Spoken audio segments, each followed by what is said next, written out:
So to this story, trade unions say the only way to make government act against high living costs is to halt the economy. Then they're calling for South Africans to down tools next Wednesday to embark on a socio-economic strike. The call is in response to ongoing power cuts, fuel price hikes and escalating food prices. Let's discuss this with Mametlwe Sebei, the president of the General Industrial Workers Union of South Africa. Very good morning to you, Mametlwe, and thank you so much for joining us.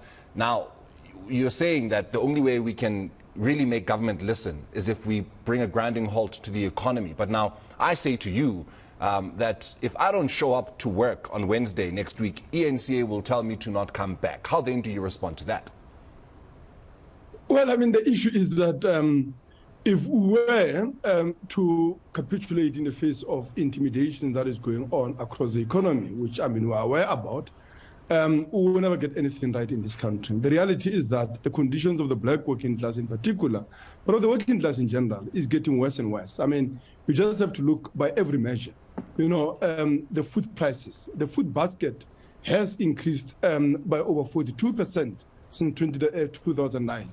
The electricity prices have increased by over 7% since 2007. And of course, I can go on and on about the cost of fuels and others. The reality is that levels of poverty are deepening, levels of hunger are growing, and I think we cannot have economy working on that basis for the great majority of the working class and the poor. Yeah.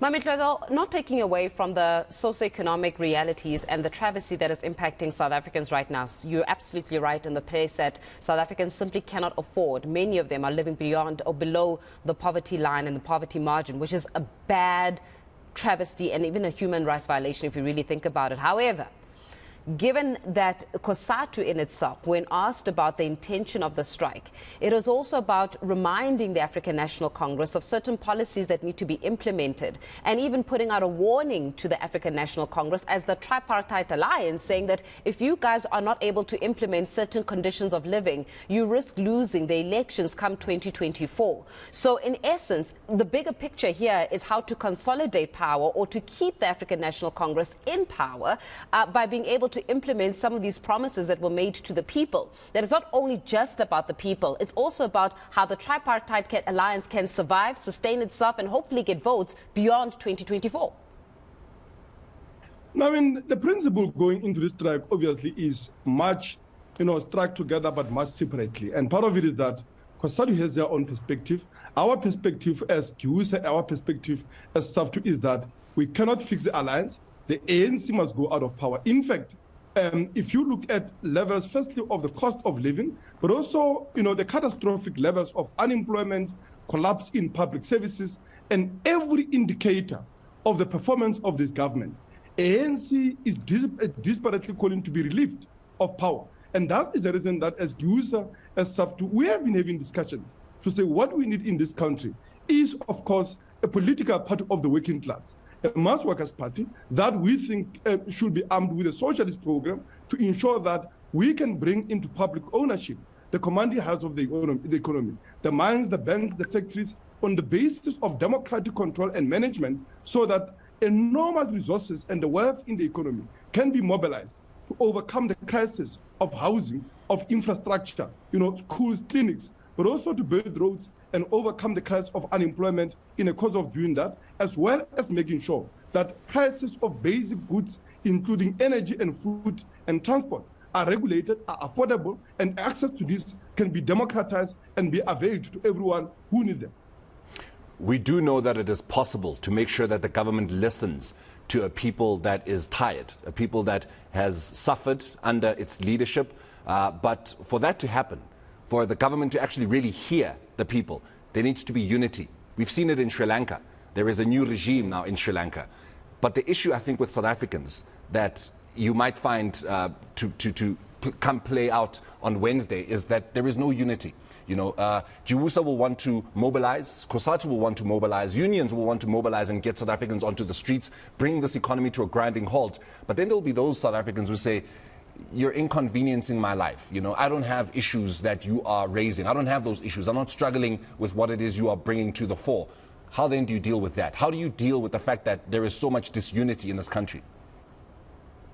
Well, this is primarily the movement of the working class. And I can't see any working class person who says we are not affected, because it is not just the fact that the prices of energy, of food, of transport, of everything that I can think about which makes the cost of living for working class people, it has been rising. It is also about the fact that, of course, the wages are not keeping up. Wages of workers have been in decline since 1994. And it's not just wages at a point of production, that is the wages I get at the end of the month. It is also a social waste, because a collapse in services, lack of public housing, a poor, public health care and public education, and lack of proper roads in working class communities. All of that is an attack on the quality of life, first and foremost, of the working class. But also is about middle class as well. Because look at the situation of the middle class people.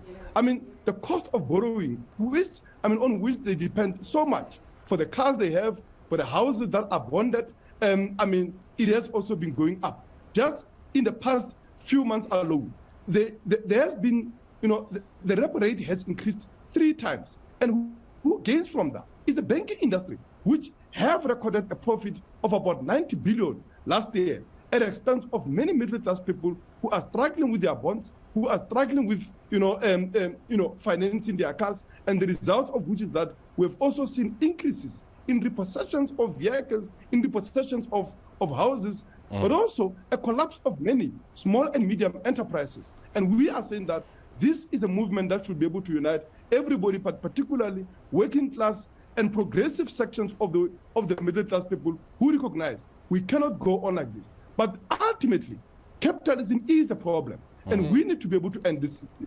And part of that is that, for me, we must take ANC government out of power. But part of that is also to ensure that it's not just a political power that we seize as the working class. We need to seize economic power. And how do you do that?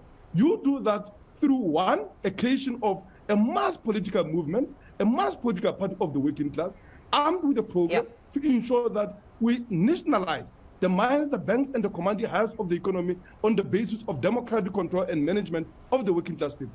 Mametlwe, I know that we're definitely going to have to witness all of this unfolding next week, and more than anything else, it's just about how do we take the country forward. But we have to leave it there for this morning. Mametlwe Sebei, the president of GIWUSA, giving us